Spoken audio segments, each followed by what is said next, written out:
Syedaralun, Dinas Pendidikan dan Kebudayaan Aceh Singkil melarang pelajar membawa lato-lato ke sekolah, lantaran dinilai mengganggu proses belajar mengajar. Selain itu, mainan yang sedang viral tersebut bahannya membahayakan bagi anak-anak, terutama ketika terkena benturan bisa menyebabkan cedera. Kepala Dinas Pendidikan dan Kebudayaan Aceh Singkil, Khalilullah mengatakan pihaknya sudah mengeluarkan surat edaran pelarangan membawa lato-lato ke sekolah.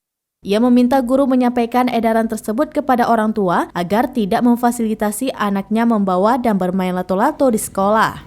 Sejauh ini tidak ada sanksi jika masih ada siswa yang main lato-lato. Permainan lato-lato cukup mengasihkan bagi anak-anak, bahkan anak-anak yang tadinya kecanduan main HP menjadi berkurang. Akan tetapi pada sisi lain, bunyi permainan lato-lato cukup mengganggu, terutama ketika dimainkan ramai-ramai pada malam hari. Membuat masyarakat atau anak-anak itu teredukasi, lebih banyak dampak bahayanya. Apalagi beberapa kasus yang sudah terjadi dimanapun itu, anak-anak pengguna dari lato-lato ini memang banyak yang sudah mengalami korban. Jadi kita berharap agar korban ini tidak bertambah banyak, maka ini kita larang. Dan kita juga dalam surat edaran kita itu agar sekolah mensosialisasikan secara baik kepada seluruh masyarakat, agar orang tua benar-benar bisa menjaga anaknya dan tidak memfasilitasi.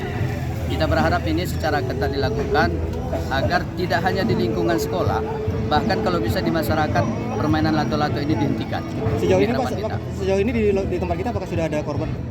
Dari Aceh Singkil, Dede Rosadi, Seraminus.com.